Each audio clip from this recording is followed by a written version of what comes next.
વિશ્વ ગુજરાતી ભાષા દિવસ. નમસ્કાર, ગુજરાત ન્યૂઝમાં આપનું સ્વાગત છે અને ડે સ્પેશિયલ કાર્યક્રમ સાથે હું માલવી પટેલ આપ સૌનું સ્વાગત કરું છું. ડે સ્પેશિયલ કાર્યક્રમમાં આજે આપણે આ વિષય પર વાત કરીશું વિશ્વ ગુજરાતી ભાષા દિવસ પર, કારણ કે દર વર્ષે 24 ઓગસ્ટે આ દિવસની ઉજવણી કરવામાં આવે છે. ખાસ કરીને કવિ વીર નર્મદ કે જેમની ઉપલક્ષ્યમાં આ દિવસ છે તે મનાવવામાં આવે છે, એની ઉજવણી કરવામાં આવે છે અને શાળાઓની અંદર પણ આ દિવસ મનાવવામાં આવે છે.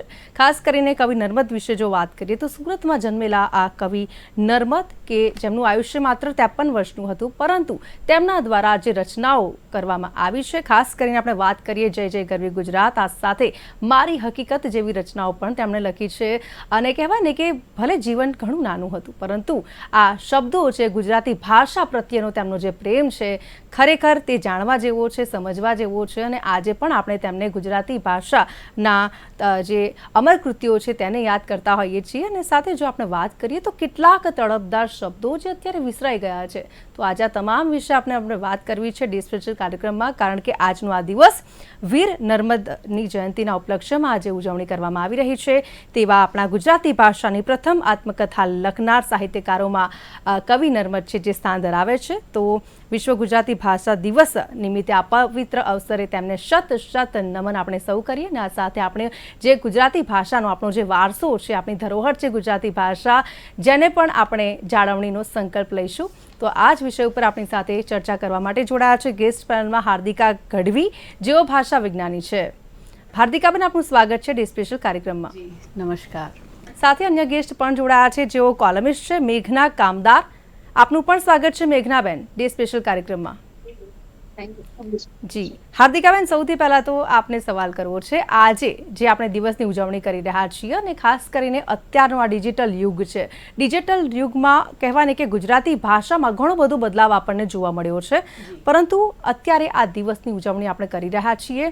શું કહેશો આજના ખાસ દિવસ પર? અને કવિ નર્મદની એ આપણે રચનાઓને પણ આજે આપણે યાદ કરીશું. એમની જ પંક્તિઓથી શરૂઆત કરીએ. જી. કે ડગલું ભર્યું કે ના હટવું ના હટવું. આપણા પ્રાણવંતા પૂર્વજ તરીકે જેને સુંદરમ નવાજે છે, જેના વિચારોમાં સત્યની શોધ અને નિર્ભયતા હંમેશા પ્રેરણા આપે છે એવું ગાંધીજીએ કહ્યું. જી. તો ઉમાશંકર જોશીએ કહ્યું કે નર્મદ એટલે સમયના સામાપુર પર ઝડપે તરનારો મરજીવો, એક સમાજ સુધારક. તો કનૈયાલાલ મુનશી પણ કંઈ આવું જ કહે છે કે ગુજરાતની અસ્મિતાનો જો કોઈ સાચો ઉદ્ધાતા હોય તો તે છે કવિ નર્મદ. જી. રામનારાયણ વિશ્વનાથ પાઠક પણ ગુજરાતી ગદ્યને પિતા આપનાર અને એને દોડતું કરનાર યુગ પુરુષ તરીકે આપણની પાસે એ મૂકે છે. ત્યારે એ નર્મદને આપણા આદ્ય પિતા તરીકે આજે આપણે નમસ્કાર કરીએ અને એમને એમના જન્મદિવસે અભિનંદન આપીએ અને નમન કરીએ કે ગુજરાત અને ગુજરાતની અસ્મિતાને ટકાવી નાખનારા જનક, તમને સત સત કોટી વંદન. ચોક્કસથી આપણી સાથે મેઘનાબેન કામદાર પણ જોડાયા છે. મેઘનાબેન, આપ એક કોલમિસ્ટ છો. ખાસ કરીને ગુજરાતી ભાષાનું પ્રભુત્વ અત્યારે આજની જનરેશન છે, ક્યાંક એવા શબ્દો છે જે વિસરાઈ રહ્યા છે, તેના વિશે આપણે વાત કરીશું. સાથે આજના દિવસે આપ શું કહેવા માંગો છો, કારણ કે આજનો જે દિવસ છે વીર નર્મદની જયંતિના ઉપલક્ષ્યમાં ઉજવણી કરવામાં આવે છે. મેમ, આપણે વાત કરી કે ગુજરાતી અમુક શબ્દ આપણને ભૂલાઈ રહ્યા છે, નવી જનરેશનને ખૂબ સમય લાગી રહ્યો છે વસ્તુને શીખતા અને એક્સેપ્ટ કરતા. તો એઝ અ કોલમિસ્ટ તરીકે હું એવું કહું કે જ્યારે હું કોઈને વાત કરું ને કે હું એઝ અ કોલમિસ્ટ છું અને વાર્તાઓ લખું છું ગુજરાતીમાં, તો લોકોનું એક કહેવાય ને કે એક પર્સપેક્ટિવ ચેન્જ થઈ જાય છે એના માટે કે ગુજરાતીમાં લખો છો તો નથી વાંચવું. યસ. એ લોકોનું એવું પણ હોય કે જો કદાચ બીજી કોઈ ભાષા હોય તો અમે લોકો ઇઝીલી વાંચી શકીએ છીએ, અમારા બાળકોને વંચાવી શકીએ છીએ, પણ જયારે ગુજરાતીમાં છે તો એ લોકો નહીં વાંચે એવું એક સાંભળવા મળે છે આપણને. તો એ વસ્તુ ન થવી જોઈએ. અને ગુજરાતી ભાષા દિવસ આજે ઉજવવાની જરૂરત કેમ પડી, મને એ પ્રશ્ન એવો થાય કે જયારે પર્યાવરણ દિવસ ઉજવીએ છીએ તો એવું કહેવાય છે કે પર્યાવરણની જાળવણી અને સુરક્ષા માટે આપણે ઉજવવું પડે છે. તો આપણે ભાષાની જાળવણી કરવી પડશે એવું આપણે કેમ વિચારવું પડે છે? મને એ ક્વેશ્ચન બહુ જ થાય છે. એ શા માટે આપણે એને સાચવવાની જરૂરત છે? એ તો આપણું અંદરમાં છે ને, કેમ સાચવવું પડે આપણે? તો હવેની દરેક પેઢીઓને, નવી જનરેશનને યસ, ડિજિટલાઇઝેશન કે કોઈ પણ માધ્યમ દ્વારા આપણે કહેવું પડશે કે આ આપણું જ છે, એને સાચવવાનું નથી, એ આપણી અંદરમાં છે અને બહાર લાવવાનું છે. ચોક્કસથી. હાર્દિકાબેન, ઇન્ટરનેટ પર અત્યારે અંગ્રેજી લિપિમાં ગુજરાતી લખવાનું જે ચલણ છે તે ખૂબ વધી રહ્યું છે. એટલે ક્યાંક ને ક્યાંક કહેવાય ને કે હવે લખવામાં પણ ગુજરાતી શબ્દોમાં ક્યાંક લોકો છે તે વ્યાકરણ અને એ ભાષા છે આપણી ભૂલી રહ્યા છે. ખાસ કરીને અત્યારે કહેવાય ને કે ગુજરાતી લિપિ અને જાણીતા આપણે ભવિષ્ય માટે કેટલું જોખમી છે?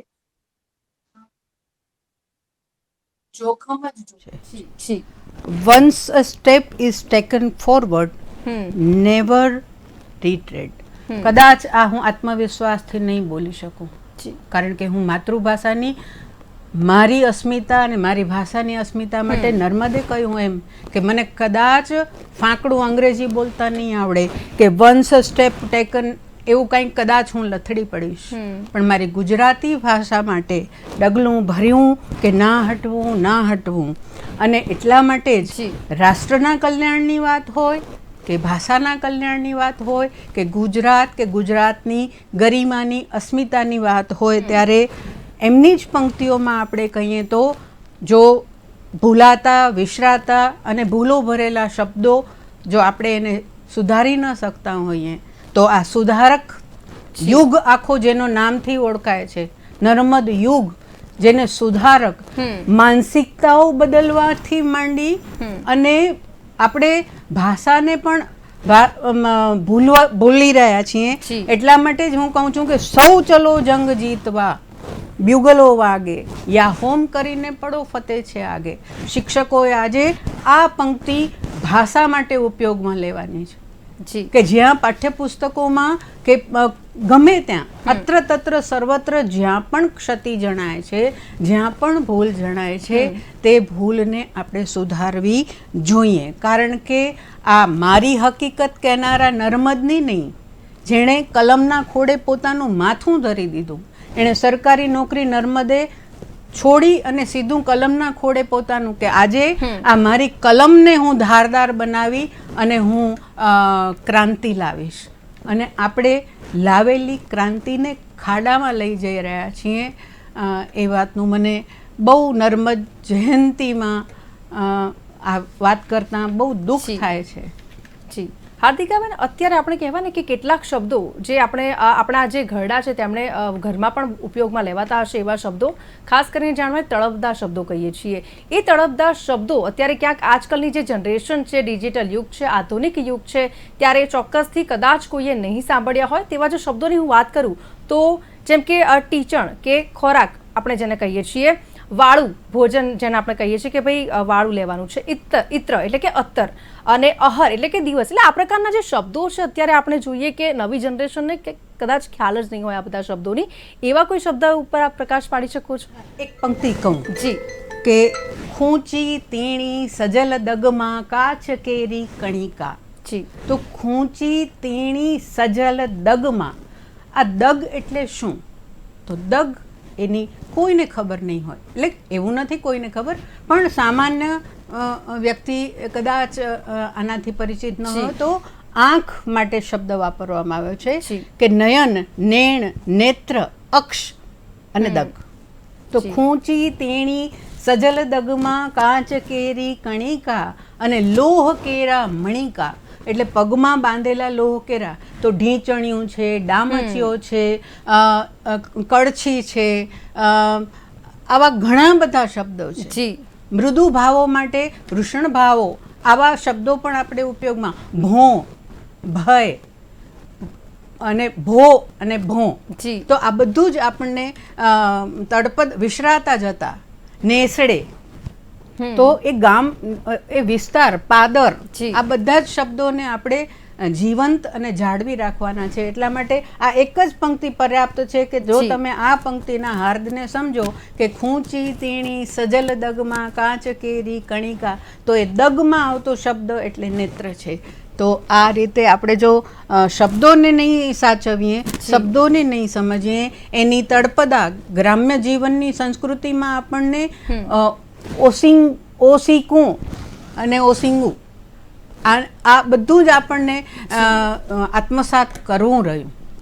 જી બિલકુલ, આપણે એક વાત સાચી કહી છે કે ક્યારેક આપણે અલગ શબ્દો ઉચ્ચારતા હોય છે ને વાસ્તવિકમાં એ શબ્દો હોય છે અલગ. હવે કેટલાક શબ્દો એવા પણ છે જે આપણે સાંભળ્યા હશે, કદાચ જો આપણા દાદી કે નાની જો ઘરમાં ઉપયોગ કરતા હશે તો ચોક્કસથી સાંભળ્યા હશે આજકાલની જનરેશનને, જેમ કે ડામચ્યું એટલે કે ઓરડા ઓસરીની જે જગ્યા છે તેની વાત, અને સાથે વંડી, આપણે કે વંડી ઠેકીને જતા રહો, તો એ વંડી શબ્દ કે જે આપણી ઘરની જે આસપાસ છે 6 કે 8 ફૂટની જે દિવાલ હોય છે તેને આપણે કહેતા હોઈએ છીએ. આવા ઘણા બધા શબ્દો છે જે અત્યારે ક્યાંક વિસરાઈ ચૂક્યા છે. મેઘનાબેન, આપને પૂછવા માંગુ છું, જે રીતે અત્યારની જો જનરેશનની વાત કરીએ, ખાસ કરીને કેટલાક શબ્દો મેં આગળ પણ વાત કરી કે જે રીતે સાહિત્યના અભ્યાસ પ્રત્યે જે અત્યારના વિદ્યાર્થીઓ છે તે રસ દાખવે છે, પરંતુ હવે તેમને આગળ વધવું હોય તો કઈ રીતે વધી શકે? કારણ કે આપ એક કોલમિસ્ટ છો અને વાર્તા સાંભળવાનો યા તો વાર્તા વાંચવાનો પણ જે બાળકો છે તેમને શોખ હોય છે, જેમ કે ઝગમગ જેવી જે પૂર્તિઓ આવતી હોય છે, એ પ્રકારની જે પૂર્તિઓ હોય છે, જે કહેવાય ને કે કાર્ટૂન જોઈને ક્યાંક બાળકોને વાંચવાનું મન થાય, તો એ રીતે પણ ગુજરાતી ભાષા છે શીખી શકાય છે. શું કહેશો? સાચી, વાંચન તો એક છે જ કે જેનાથી તમે ભાષાને શીખી શકો છો, પણ હવે આ ડિજિટલ યુગ છે, ઘણી બધી નવી વ્યવસ્થાઓ આપણા માટે ઉપલબ્ધ છે. ઓડિયો બુક્સ વાંચો, રીડિંગ નથી ગમતું, મેગેઝિન નથી ગમતા, તો ઓડિયો બુક્સ અવેલેબલ છે, આટલા બધા પોડકાસ્ટ અવેલેબલ છે, યુટ્યુબ પર આટલું બધું કન્ટેન્ટ છે કે જે માત્ર ને માત્ર ગુજરાતી ભાષા પર કામ કરી રહ્યું છે. તો વાંચન નથી તો આ બધા રસ્તાઓ છે જ, એના પરથી પણ ભાષાને શીખી જ શકાય છે, જાળવી શકાય છે. જી હાર્દિકાબેન. એના પ્રમાણે મેં આવતી વખતે જ મેં સર્ચ કર્યું કે કોણ નર્મદ વિશે શું, તો અત્યારે બેન તળપદા શબ્દોની તો વાત ઠીક, પણ ગદ્ય અને પદ્યનો પણ યોગ્ય ઉચ્ચાર, ગદ અને પદ એવી રીતનો શબ્દ ઉચ્ચારાય છે. મારે એ વિડીયો પણ હું આપને મોકલી દઈશ, પણ જો ખાલી વ્યાપારીકરણ માટે આપણે જો છોકરાઓને શિક્ષણ આપવા જઈ રહ્યા છીએ ત્યારે જો આપણા ઉચ્ચારો ગદ્ય અને પદ્ય એ ખબર નથી કે ગદ્ય એટલે પાઠ અને પદ્ય એટલે કવિતા, અને એને બદલે આપણે ગદ અને પદ એમ બોલીએ તો ગદ પદ એવું ના ચાલે અને ન જ ચલે, ન જ ચલાવી લેવાય.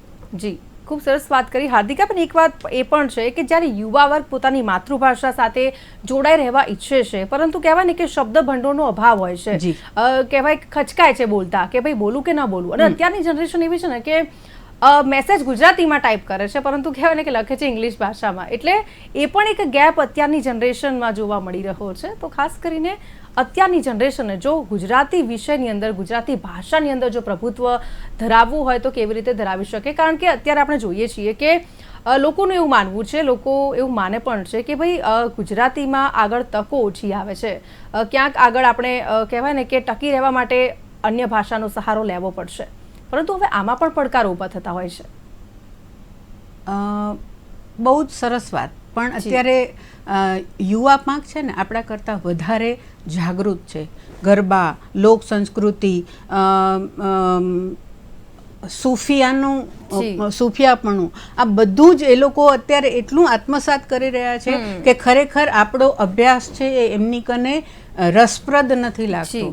જે બીજા ધોરણમાં સરપ્રદ અને રસપ્રદની જે ભાષા ભૂલો આવી એટલે વિદ્યાર્થીઓ કને તો આપણે પીરસવાનું છે એના કરતાં એ લોકો આપણે ઘણું બધું પીરસે. દાખલા તરીકે હું જ કહું કે હું એક જનાવર ઈ તું તે પૂછડે પાણી પીતું, અમે ભણતા ત્યારે ખારા ખારા ઊસ જેવા આછા આછા તેલ, પોણી દુનિયા ઉપર એવા પાણી રેલમ છેલ, આરો કે ઓ વારો નહીં, પાર કે પર થારો નહીં, પથરાયા એ જળભંડાર, સબર ભર્યા આભના સીમાળા પરથી મોટા મોટા તરંગ ઉઠી, વાયુ વેગે આગળ જાય ને અથડાતા પછડાતા જાય, ગોર કરીને ગુગવે ગરજે સાગર ઘેરે રહે. આવું તમે રીલ બનાવવાની કોમ્પિટિશનો તમે રાખો, છોકરાઓ બધું જ આ બધું જ એમને આવડે છે. ગરત ગાંઠે અને વિદ્યા પાંઠે. પૈસો ખીચામાં હોય તો જ તમે ધનવાન છો, અબજોપતિ હો પણ પાસવર્ડ નથી તો તમારા એ ધનનો પણ કોઈ અર્થ નથી. અને જો તમારી કને જ્ઞાનની સંપદા છે, અથી શરૂ કરીને જ્ઞ સુધી જવું છે અને અજ્ઞ જ રહેવું છે તો એની પાસે કશું જ નથી. એટલે નર્મદા શંકર, આપણે નર્મદ કહીએ છીએ, નર્મ એટલે આનંદ અને જી. દ એટલે આપનાર.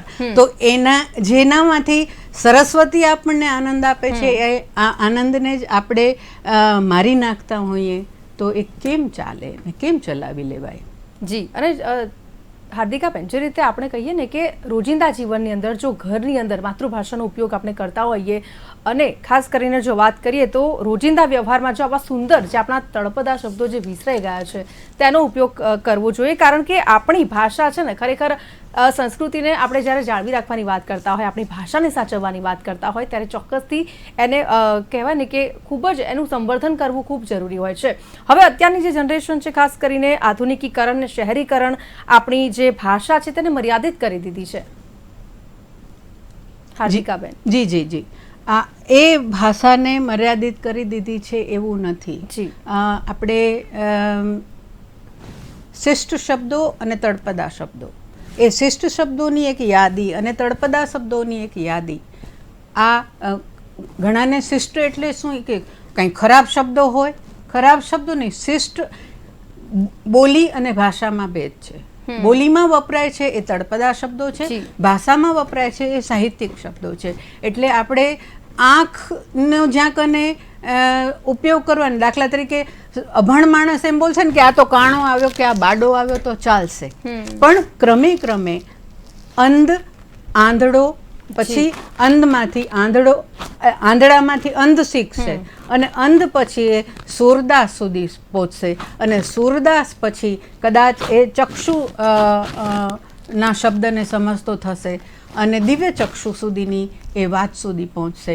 એટલે ક્રમિક વિકાસ શબ્દની વિકાસ યાત્રા માટે બહુ અગત્યનો છે.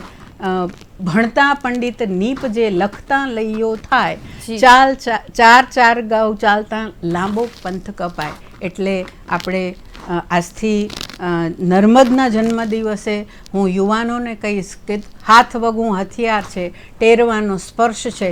તમે માપો, માંગો, મેળવી શકો એટલું તમે મેળવી શકો છો અને મોકલી શકો છો.